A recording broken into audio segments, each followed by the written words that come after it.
Et c'est ici que commence ma garde de lecture. Kingdom, saison 5, épisode 15, La rivière.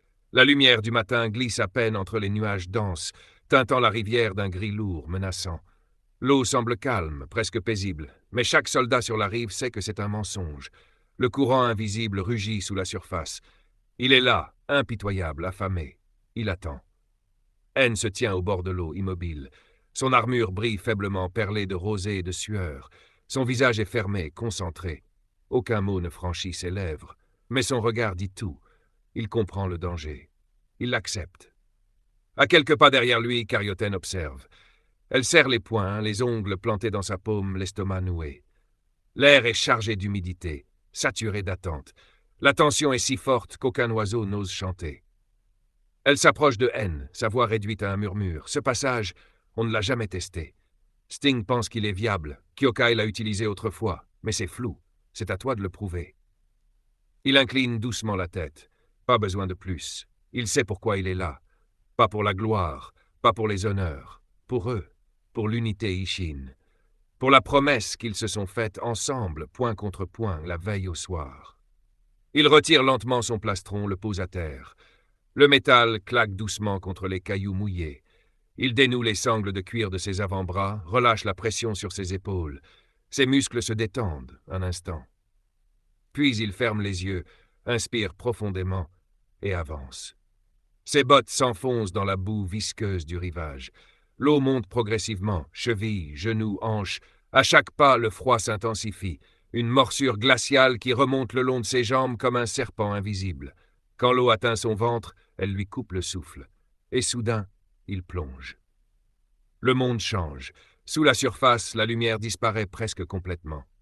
Le ciel n'est plus qu'un halo flou au-dessus. Le courant, qu'on croyait calme, devient une bête déchaînée. Il le pousse, le tire, l'enveloppe. C'est une force vivante, indifférente, puissante. La vase sous ses mains est molle et traîtresse. Il s'enfonce parfois, s'accroche à des racines, agrippe des pierres glissantes. Une à une, il sent les textures, la rugosité d'un tronc, le lisse d'un galet, la coupure d'un éclat tranchant. Il saigne légèrement, mais ne s'arrête pas. Des algues s'accrochent à son cou comme des doigts morts. Elles fouettent son visage, s'enroulent autour de ses bras. À travers la densité trouble, il aperçoit des formes. Une branche tordue, un rocher fendu, un vide noir béant qu'il évite de justesse. Chaque mouvement est précis, calculé. Pas de geste inutile. Il avance en diagonale en suivant le courant, pas contre lui. Il sent dans ses os la pression de l'eau, le poids de la mission. Ses poumons brûlent, réclament de l'air. Mais il ne remonte pas. Pas encore. Il sait que la moindre erreur, le moindre sursaut à la surface, et tout peut être compromis. Pour lui, pour Carioten, pour tous ceux qui attendent derrière. Sur la rive, elle ne cligne presque plus des yeux. Elle suit la surface, cherche une bulle, une ondulation, quelque chose. Elle se souvient de ses paroles avant qu'il entre dans l'eau. Elle se souvient du tremblement à peine perceptible de ses doigts. Même N peut ressentir la peur, mais il la transcende. Il la transforme en force.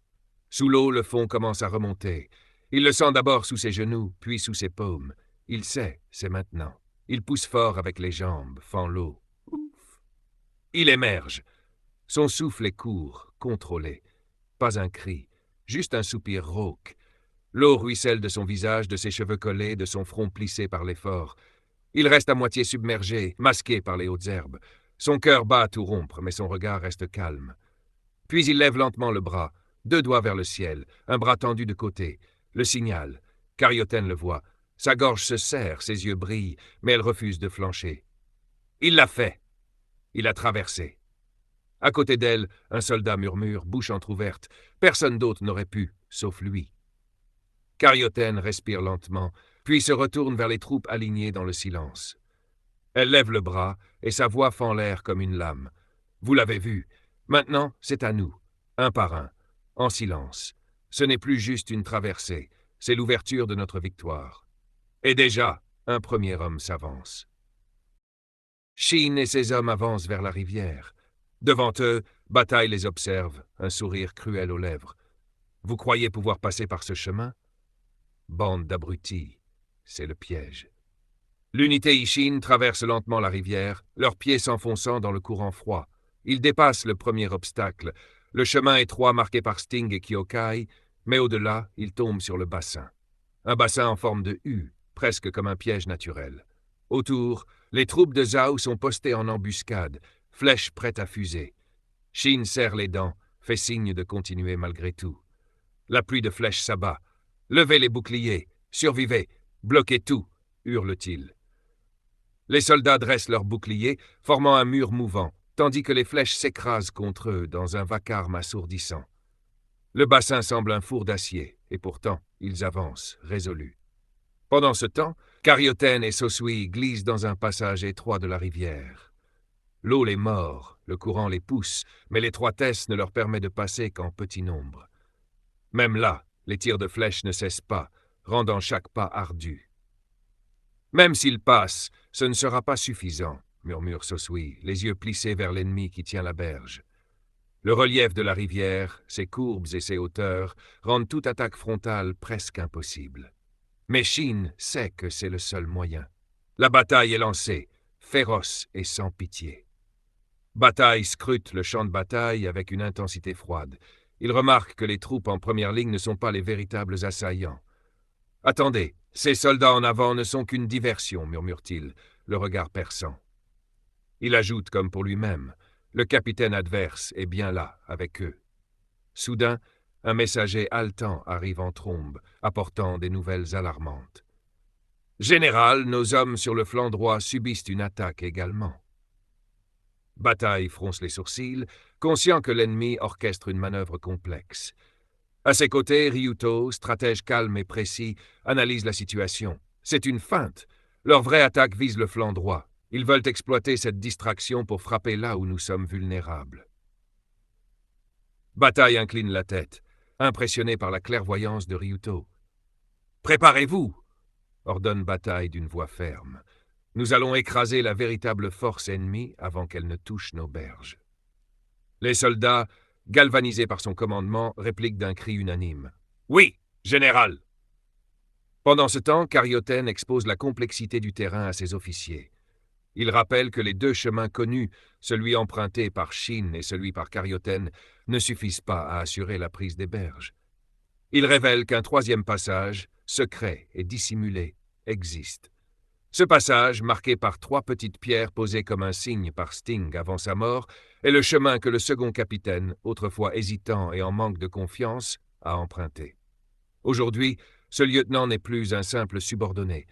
Il est devenu une figure charismatique et respectée, presque un général. Sa détermination et son courage ont forgé ce nouveau statut. Shin, reconnaissant, souligne « C'est moi qui ai découvert ce passage. Mais ce qui importe, c'est ce que fait le second capitaine.